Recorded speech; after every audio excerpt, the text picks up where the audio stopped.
अगला अपना टॉपिक है कौन सा, कार्यस्थल। तो कार्यस्थल पर लैंगिक मुद्दे। अब ये टॉपिक में क्या है कि ये कहता है कि पहले कार्यस्थल पर लैंगिक मुद्दे से अपन क्या समझते हैं। तो कहता है कार्यस्थल पर महिलाओं, पुरुषों या फिर कोई अन्य लैंगिक पहचान के लोग हैं जैसे LGBTQ हो गए, उनके साथ होने वाला असमान व्यवहार है ये, ठीक है, या फिर भेदभाव या फिर समान अवसरों की कमी। इसी को क्या कहते हैं, लैंगिक मुद्दे कहा जाता है। किन किन चीज़ों को, असमान व्यवहार, भेदभाव या फिर समान अवसरों की कमी। अब इसको अपन आसान भाषा में समझें तो अपन 7 बिंदुओं से समझ सकते हैं। पहला तो एक वेतन असमानता हो सकती है उनमें। अब ये क्या है कि जैसे एक ही काम है और समान योग्यता होने के बावजूद महिलाओं को क्या होता है, पुरुषों की तुलना में कम तनख्वाह या वेतन मिलना, ठीक है, एक ही हो गया। फिर दूसरा अपन देखें तो ग्लास सीलिंग होती है। ग्लास सीलिंग क्या है, ये एक ऐसा अदृश्य बैरियर या फिर रुकावट होती है जो क्या होता है, महिलाओं को कंपनी या संगठन में उच्च पदों तक पहुंचने से रोकता है।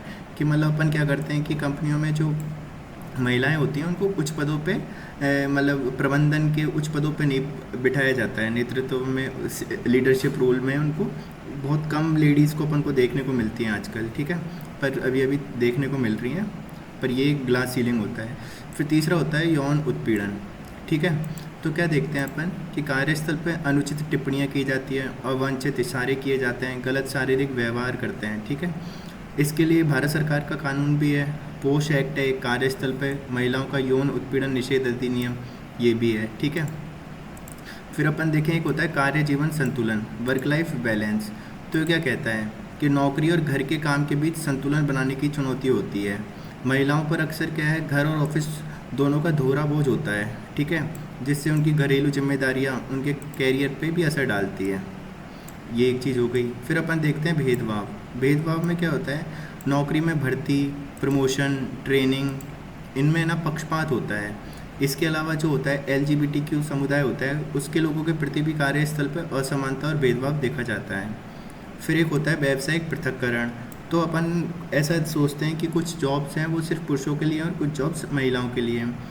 तो क्या है कि कुछ नौकरियों में को समाज में केवल पुरुषों का काम मानते हैं या फिर कुछ को महिलाओं का काम मान लेना, यही व्यवसाय का पृथक्करण है। जैसे कि नर्सिंग को केवल महिलाओं से जोड़ते हैं और इंजीनियरिंग या कंस्ट्रक्शन को केवल पुरुषों से जोड़कर देखा जाता है। फिर अपन आगे चलें तो सुरक्षा और सुविधा की कमी भी होती है। तो सुरक्षित कार्य परिवेश नहीं होता, देर रात तक सुरक्षित परिवहन नहीं मिलते, शिशु देखभाल जो जैसे होता है क्रेच सुविधा होती है, उन सुविधाओं की भी कमी होती है। तो अपन देखते हैं ये कुछ रीज़न है जिनके कारण कार्यस्थल पर लैंगिक मुद्दे होते हैं। कौन कौन से, वेतन असमानता, ग्लास सीलिंग, यौन उत्पीड़न, कार्य जीवन संतुलन, भेदभाव, व्यावसायिक पृथक्करण और सुरक्षा और सुविधा की कमी। फिर अपन आगे देखें तो लैंगिक पक्षपात के कारण, प्रभाव, समाधान और निष्कर्ष, ये क्या क्या हैं, ठीक है, इनको अपन देख लेते हैं। तो ये क्या कहता है कि कारण में, अब कारण में पहला कारण आता है एक पितृसत्तात्मक सोच। तो हमारे समाज की बहुत पुरानी सोच है कि पुरुष महिलाओं से बेहतर होते हैं, एक ये रीज़न होता है ये लैंगिक पक्षपात के पीछे। फिर दूसरा है रूढ़िवादी धारणाएं और स्टीरियोटाइप होती हैं, जैसे कि कुछ हम ये सोच लेते हैं कि महिला पुरुषों की तुलना में कम सक्षम है या कमज़ोर है। फिर एक रीज़न है जागरूकता और संवेदनशीलता की कमी, कि कार्यस्थल पर लैंगिक समानता को लेकर लोगों में सही जानकारी और संवेदनशीलता नहीं है। फिर नीतियों का अभाव है या कमज़ोर क्रियान्वयन है। तो कंपनियों में समानता से जुड़े नियमों का ना होना या फिर बने हुए नियमों को सही से लागू ना होना, ये भी एक रीज़न है। फिर संगठनात्मक संस्कृति में लैंगिक पक्षपात, ये भी एक बहुत बड़ा रीज़न होता है कि कंपनी के माहौल में पहले से पुरुषों को अधिक प्राथमिकता दी जाती है औरतों की तुलना में, ठीक है। तो ये कुछ कारण है, पितृसत्तात्मक सोच, रूढ़िवादी धारणाएं या स्टीरियोटाइपिंग, जागरूकता और संवेदनशीलता की कमी, नीतियों का अभाव और कमज़ोर क्रियान्वयन, संगठनात्मक संस्कृति में लैंगिक पक्षपात। अब इसका प्रभाव क्या होता है, उत्पादकता में कमी देखने को मिलती है कि कर्मचारियों का काम में मन नहीं लगता, ठीक है, जिससे कंपनी का उत्पादन या फिर काम प्रभावित होता है, ठीक है। दूसरा, कर्मचारी असंतोष और तनाव महसूस करते हैं। भेदभाव का शिकार होने वाला कर्मचारी तनाव में रहता है और असंतुष्ट महसूस करता है, ठीक है। फिर तीसरा कहता है प्रतिभा की हानि। तो क्या होता है, योग्य महिलाएं या प्रतिभावान कर्मचारी कंपनी को छोड़कर चले जाते हैं इसके कारण। इससे एक संगठन की छवि भी खराब होती है, कंपनी की बाज़ार में प्रतिष्ठा गिरती है। तो ये चौथा रीज़न हो गया। और पांचवा एक है असमानता और अन्याय की भावना। तो इससे क्या होता है, वर्क प्लेस का माहौल ख़राब होता है और कर्मचारियों में अन्याय की भावना पनपती है।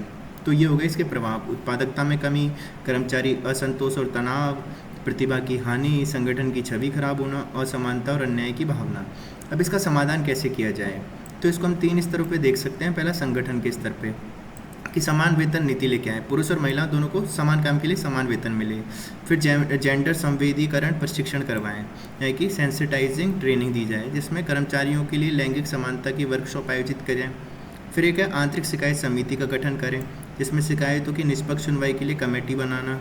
और एक कर सकते हैं हम लचीली कार्य नीति लेके आए, यानी कि फ्लेक्सिबल वर्क पॉलिसीज़, जैसे कि वर्क फ्रॉम होम या काम के घंटों में लचीलापन देना। और एक अपन कर सकते हैं विविधता और समावेश, तो इसको बढ़ावा देके जैसे कि हर वर्ग और लिंग के जो लोग हैं उनको शामिल करके बढ़ावा दें। ठीक है, तो अपन संगठन के स्तर पे क्या कर सकते हैं, समान वेतन नीति ला सकते हैं, जेंडर संवेदी प्रशिक्षण करवा सकते हैं, आंतरिक शिकायत समितियाँ उसका गठन कर सकते हैं, लचीली कार्य नीतियाँ लेके आ सकते हैं और विविधता और समावेश को बढ़ावा दे सकते हैं। फिर सरकारी स्तर पे जैसे मातृत्व लाभ अधिनियम है सरकार का, जिसमें मैटरनिटी लीव और इससे संबंधित सुविधाएं सुनिश्चित करके। ठीक है, दूसरा कि समान पारिश्रमिक अधिनियम है 1976 का, इसमें बिना भेदभाव समान वेतन का कानूनी अधिकार देना। एक अपन पॉश एक्ट लेके आए 2013 में, जिसमें कार्यस्थल पे महिलाओं को यौन उत्पीड़न से सुरक्षा देना भी है। फिर हम सुरक्षा और नीति के तौर पे हम जैसे महिलाओं के लिए नाइट शिफ्ट और ट्रैवल में सुरक्षा से जुड़ी नीतियाँ बना सकते हैं और सख्त कानून और प्रभावी क्रियान्वयन कर सकते हैं उनका। ठीक है, फिर अपन व्यक्तिगत स्तर पे क्या कर सकते हैं, तो जागरूकता बढ़ाकर खुद को और दूसरों को इस मुद्दे पर जागरूक बना के। दूसरा इसमें क्या कर सकते हैं, व्यक्तिगत स्तर पे सम्मानजनक और समान व्यवहार करके अपने साथियों के साथ बिना किसी भेदभाव के बर्ताव करें। फिर एक पूर्वाग्रह रहित दृष्टिकोण अपनाकर बिना किसी रूढ़िवादी सोच के दूसरों की योग्यता को देखना। ठीक है, एक ये कर सकते हैं। और एक चौथा कर सकते हैं सहयोग और समर्थन की संस्कृति अपनाकर कि अपनी महिला सहयोगियों का समर्थन करना, सहयोगात्मक माहौल बनाना। तो ये हो गए व्यक्तिगत स्तर पे। तो अपन ने देखे 3 स्तर पे, संगठन पे समान वेतन नीति, जेंडर संवेदी प्रशिक्षण, आंतरिक शिकायत समिति, लचीली कार्य नीतियाँ और विविधता और समावेश बढ़ाकर।